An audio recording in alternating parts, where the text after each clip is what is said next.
तो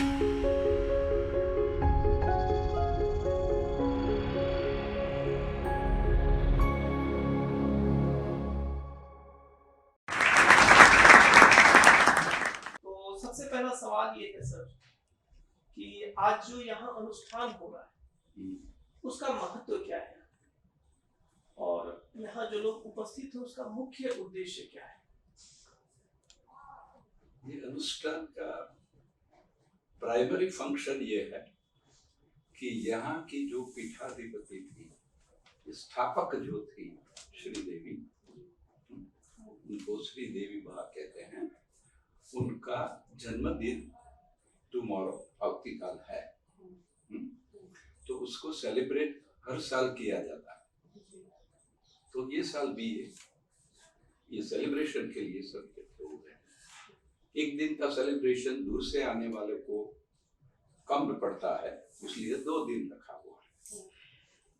तो हर साल ऐसा होता है कि ये सेलिब्रेशन है वो फिक्स्ड है कि लक्षद्वीप से उसकी पूरी पूजा त्रिपुर सुंदरी की होती है, जो आराध्य देवी त्रिपुर सुंदरी है उनकी।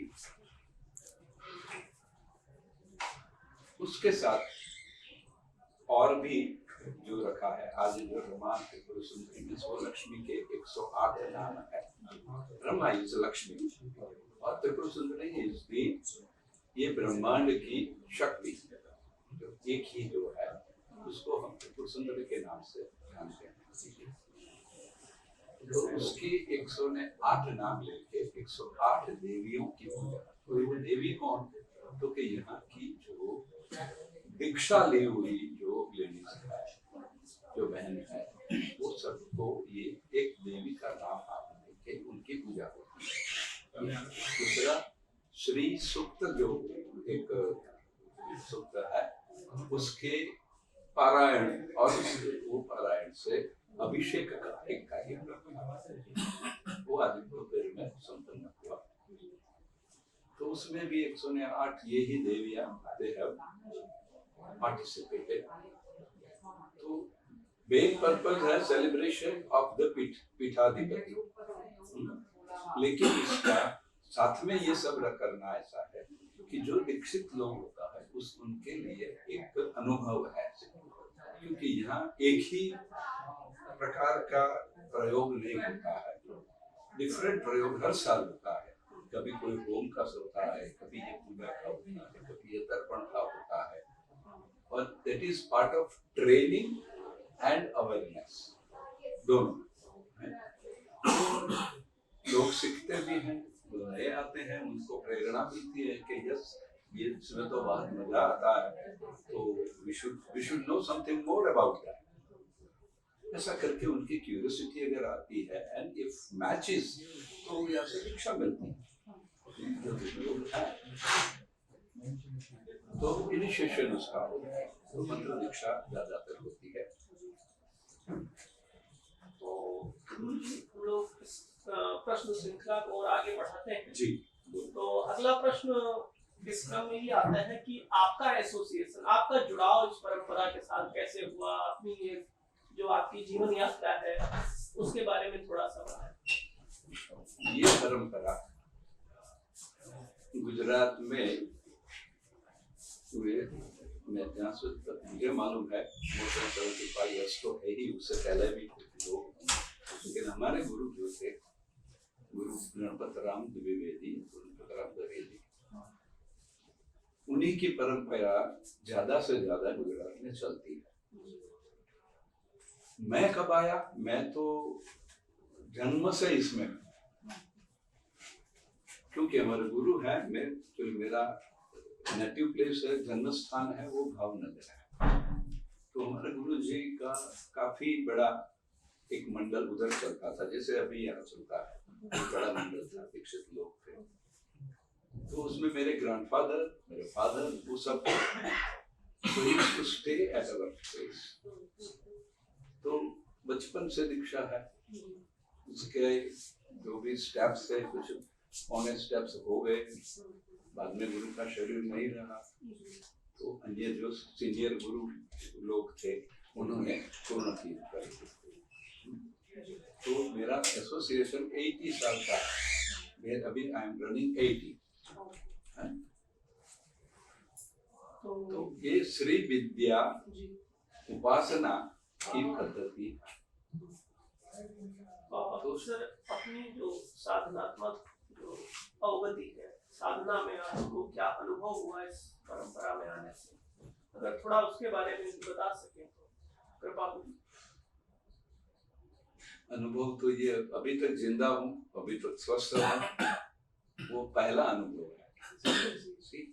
तो नॉर्मली क्या होता है कि दीक्षा के बाद अनुभव होते हैं, थोड़े समझदारी जब आती है, जब का अनुष्ठान जाता होता है, जो प्रिस्क्राइब्ड है वो अनुष्ठान करते हैं, तो मेंटल इन्वॉल्वमेंट उधर आता है। जो भी मंत्र करते हैं उसके साथ मेंटल वननेस जब आती है तो अनुभव होता है। अगर वो ठीक से नहीं होता है तो आपको लंबा समय जाता है। लोगों को 1.25 लाख का एम होता है और कई लोगों का 1.25 करोड़ का भी होता है। It all depends on the mental concentration, submission of the person who is doing it. वो पर्सन टू पर्सन डिफरेंट होता है, तो अनुभव भी पर्सन टू पर्सन डिफरेंट होता है। तो मैं तो जैसे स्टडी शुरू किया तो संस्कृत नहीं लिया मैंने, मैं आर्ट्स में गया ही नहीं, तो मैं तो साइंस का स्टूडेंट हूँ। साइंस में जो भी जो टॉप है वो डिग्री तो मैंने प्राप्त कर ली है। तो क्या होता है कि रीजनिंग माइंड होता है। जब आप रिसर्च करते हो तो क्वेश्चंस आते हैं, फिर उसका एनालिसिस करने की एक हैबिट हो जाती है, मेंटल हैबिट। रिसर्च स्टूडेंट्स होते हैं, उनको everything is to be evaluated and you have to proceed. तो शुरू में तो फैमिली में भी बहुत अनुभव होते थे, ये आध्यात्मिक अनुभव छोटे प्रकार के सब होते थे। मेरे पिताजी, मेरी माताजी, उनके हिसाब से फिर ये पूरा ग्रुप उधर था। There was a galaxy of these upasakas there at that time during 35 to 60 से सब अभी खास लोग नहीं है। Perhaps we are 2-3 people who are the remnant of those days.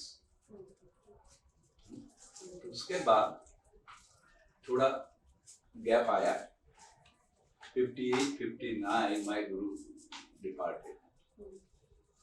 कुछ प्रोग्राम चलते रहे सीनियर उपासकों ने। फिर यहाँ जो पीठाधिपति जो माई है उनसे परिचय हुआ हमारे पिताजी का। उनके गुरु यहाँ सानंद में है, उनका भी परिचय था। तो वो लोग इकट्ठा हुए और इनकी पूर्णाभिषेक दीक्षा तक उनको ले गए within 5 years, from 70 to 74, 75. तो ये जो माई थी यहाँ, she was totally devoted, submitted her life to the cause of this vidya. That is exemplary. वो ऐसे ज्यादा नहीं होते। तो उनका तप बहुत था। शुरू में मानो के फैमिली का भी रेजिस्टेंस आता है, सबको पार करके she established this around 88-89 समय। और फिर तो क्या ये पूरा डेवलप होने लगा। और आज आपसे देख रहा हूँ, it is one of the very active पीठा in India.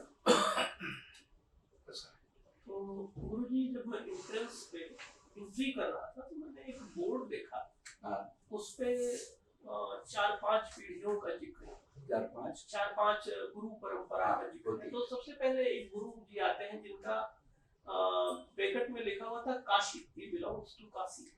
वो is the senior most, I mean last ऐसा होता है। गुरु, परम गुरु, परमेष्ठी गुरु, परात्पर गुरु, 7 पीढ़ी तक का आपको नाम होना चाहिए है।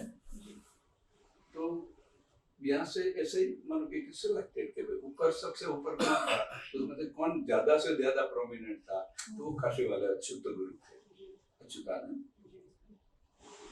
उसके बाद क्या जो जो पीढ़ी है वो सीताराम गुरु जो पुणे वाले थे, फिर ये हमारे गुरु जो है ब्रह्मधरम दवे जी है, उसके बाद है देवशंकर जी, वो साणंद में है, और उनके पास दीक्षा ये मायने ली थी है। तो देवशंकर भाई भी ये was a very learned man, and he also submitted his life to the order of the Guru. गुरु ने बोला कि ये साणंद स्टेट में जाओ, उधर सेवा करो माता जी, डू दैट। तो पूरी जिंदगी उसने वो की, वो काली की पूजा की, उधर ही अपना कार्य क्षेत्र बनाया, अच्छे अच्छे शिष्य भी बनाए। अच्छा है। इस प्रश्न श्रृंखला को थोड़ा और आगे बढ़ाते हुए जी अगले प्रश्न की तरफ चलते हैं। जैसे एक सामान्य जिज्ञासा होती है कि श्री विद्या क्या है, तो सामान्य मानवीय के पर्सपेक्टिव से आप कुछ अगर इस पर प्रकाश डालें तो अनुभव पाओ। तो डिफरेंट एंगल पे इसको एक्सप्लेन कर सकते हैं, थोड़ा लोकभज्ञ एंगल पे मैं चलता हूँ।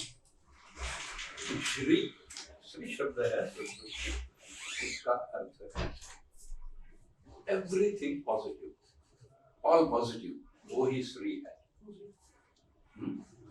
तो जो वो लाने वाली जो है, क्रिएट करने वाली, which brings all positivity in life, तो खाली लक्ष्मी नहीं, सुख शांति सब है, वो जो लाती है वो श्री विद्या है। ये एकदम कॉलोकियल इंटरप्रिटेशन है।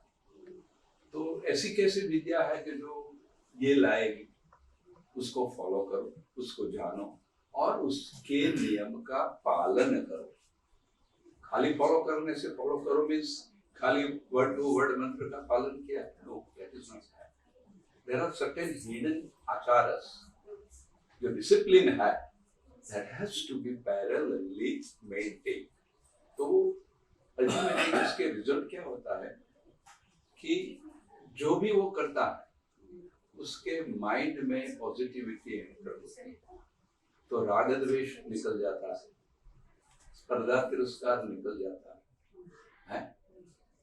तो क्या होता है, he perfects his own personality. Result क्या है, अल्टीमेट फलश्रुति क्या है, he has to be a model in the society, and that we have observed many times.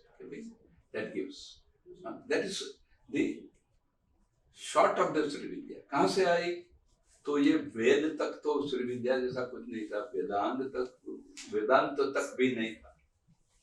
तो वेदांत तक का जो भी वेद है, तो वेद क्या है, it gives the secret principles of life in the nature. Nature में जो जो ऑब्जर्व हुआ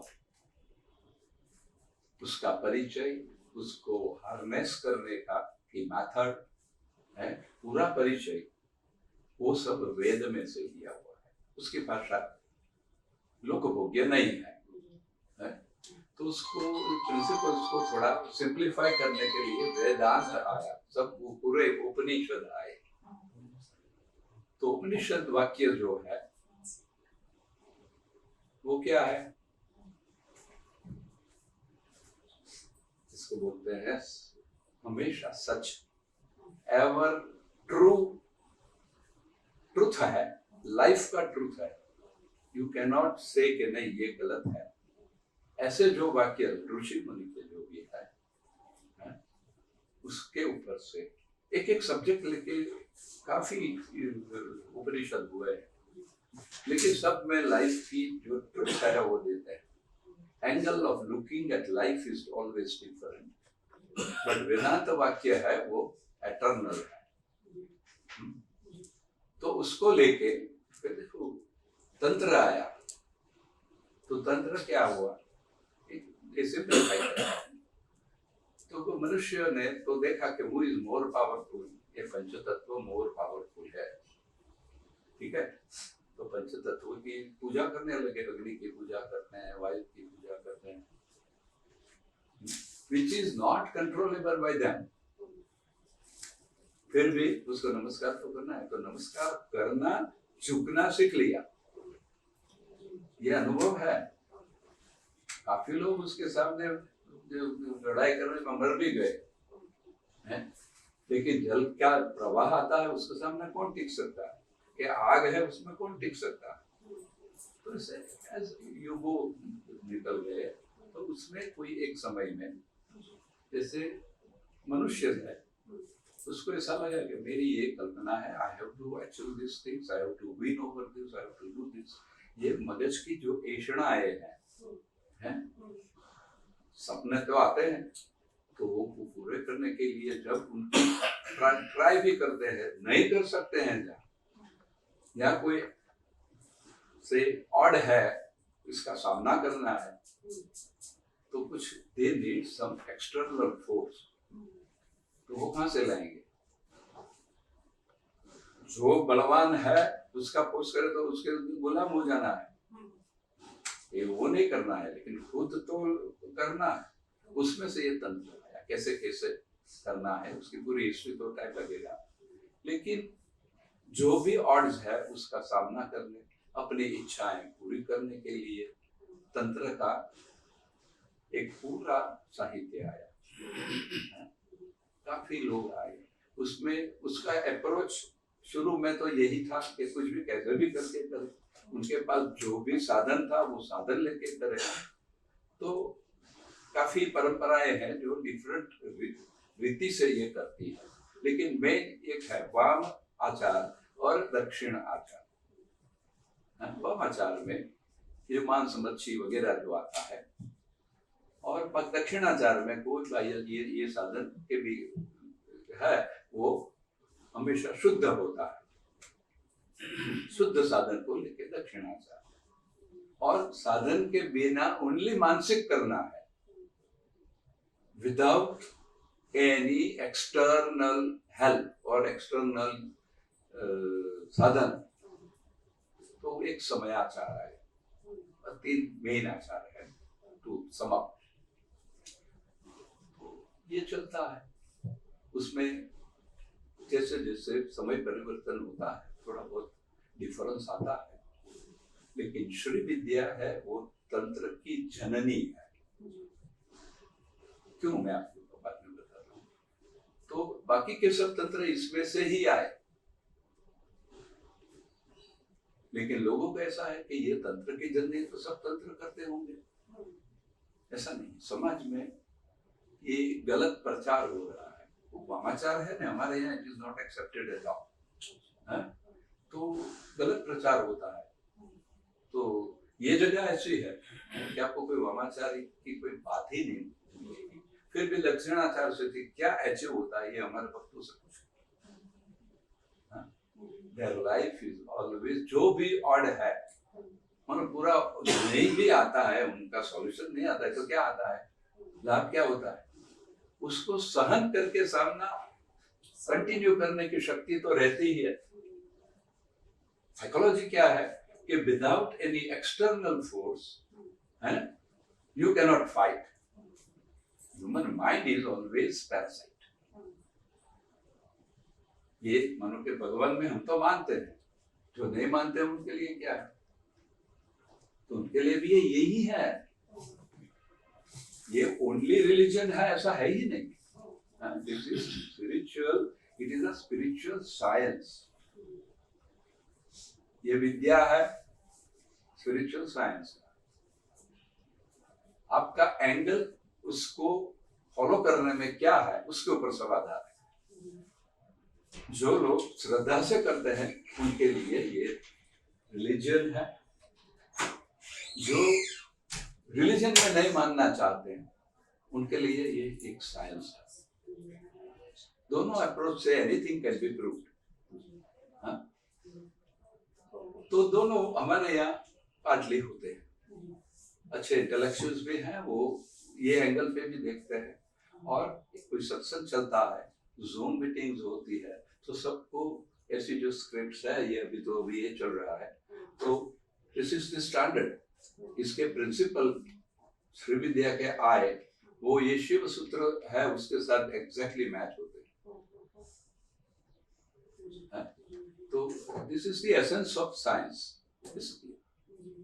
जैसे आपने अभी इसका चर्चा करी दिया शिव सूत्रों की, तो इस परंपरा के साथ इसका कोई संबंध है क्या? इसका शिव सूत्रों का पूरी परंपरा देखो, ये एक्चुअली शिव सूत्र इज नॉट परंपरा हमारी, लेकिन शिव सूत्र के तमाम सिद्धांत है वो श्री विद्या की जो प्रोसीजर है उसमें समाहित है, तो दोनों एक ही।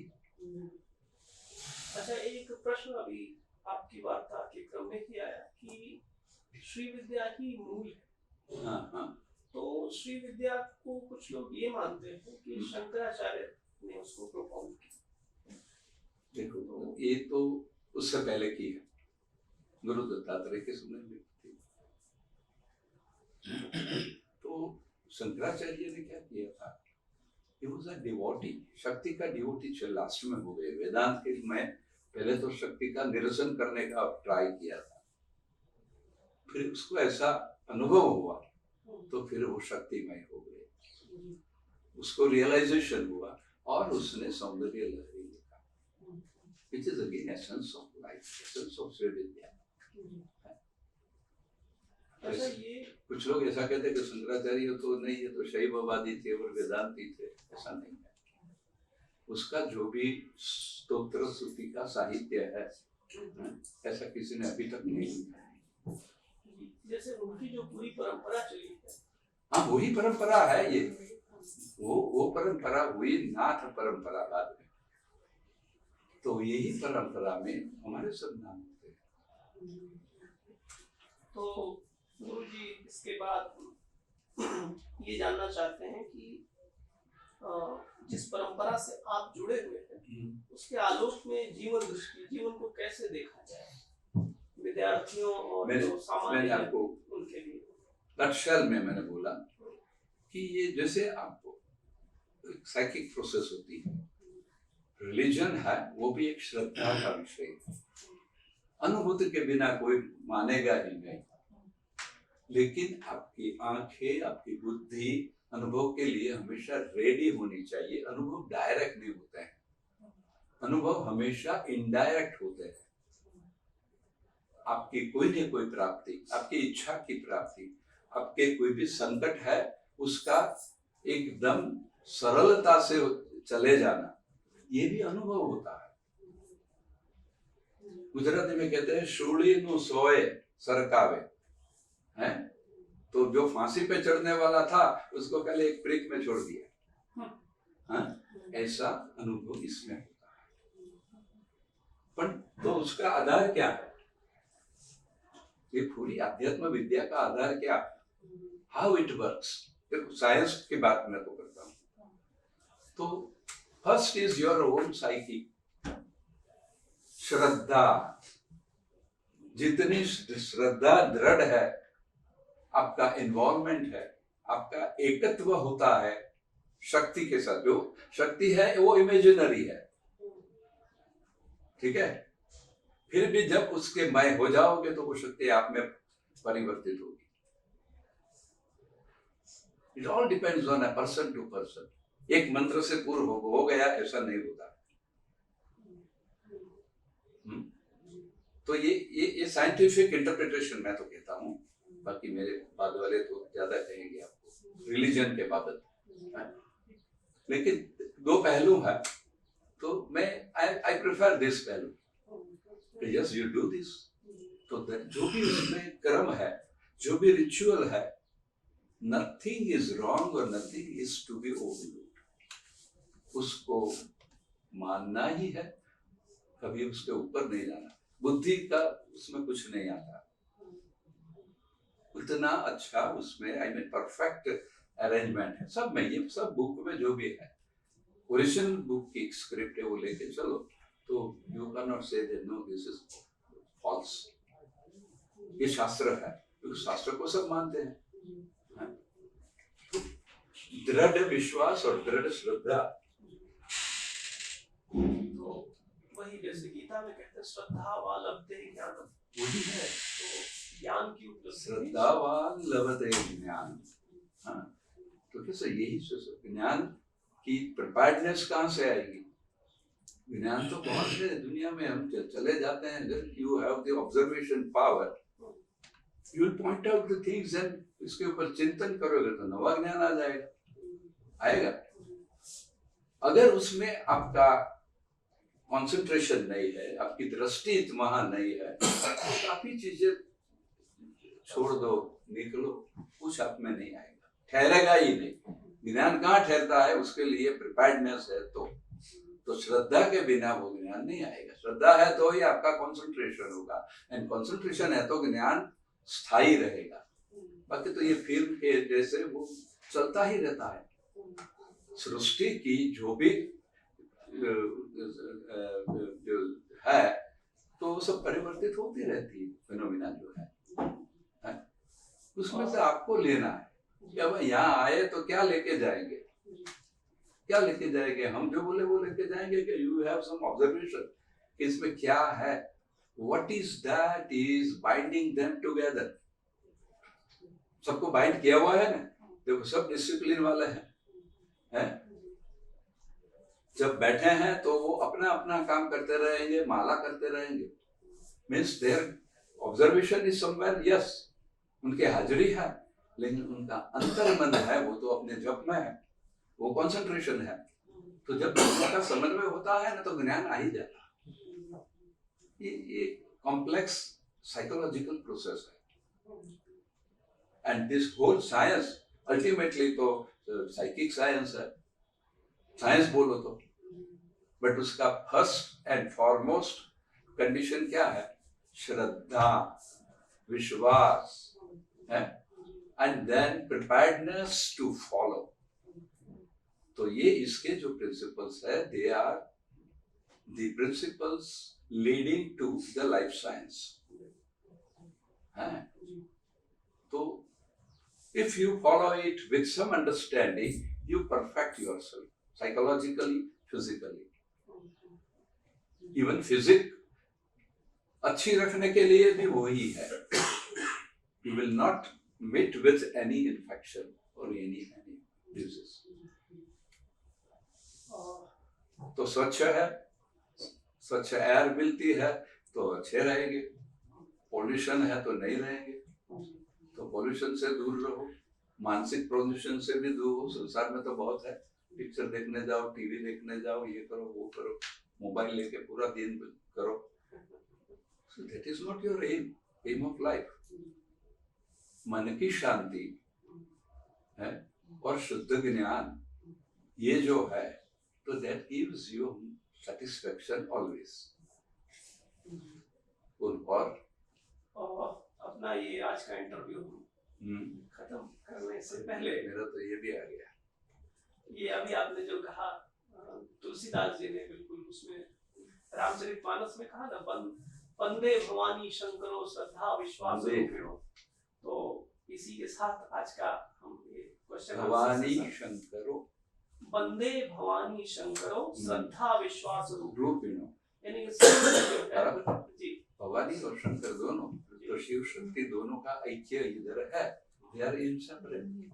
वो शंकराचार्य ने कह दिया, शिव शक्त्या युक्तो यदि भवति तन्मे विलसितो, वे जो है बस उसके ऊपर साइंस जो है वो एंगल से बात कर सकते हैं, धर्म है वो एंगल से भी बात कर सकते हैं, और प्योर नॉलेज के ऊपर से भी बात कर सकते हैं। किस एंगल से आप पूछोगे और आप कॉन्सेंट्रेट होंगे, आपके पास वो ज्ञान आने वाला है। वो इसको करिकुलम में नहीं ले सकते हैं, because it has a very vast spectra of knowledge, because it involves all knowledge in the nature. तो इसमें योगा भी आ गया है, मंत्र शास्त्र भी आ गया, ध्यान भी आ गया, भक्ति भी आ गई, तो भक्ति में भी ये स्तोत्र आ गए, सब जो इसे there are 7 such things, so everything is included into this. Which way you go, इसमें कोई संप्रदाय नहीं है। Shaivite can do it, तो Vaishnavite also can do it. These are the way to mainstreams. बाकी सब ठीक है, इसमें कोई there is no cult. लोग इसको कल्ट के रूप से लेते हैं, मैं नहीं लेता हूँ. It has a very wider application for the humans. उसके कल्याण के लिए very wide application. उसमें जाना है हमको. आजकल के जो भी है, जो भी बोलते हैं बड़े गुरु, it's part of Sri Vidya, because it is for the well-being of the human. तो ये तो फंडामेंटल है, इसका एम है. बहुत सुंदर गुरु जी, हम आपका ये मार्गदर्शन पुनः चाहेंगे और जब भी अवसर जय अम्बे, जय गुरु. तो आपको पुनः हम निमंत्रित करेंगे. धन्यवाद.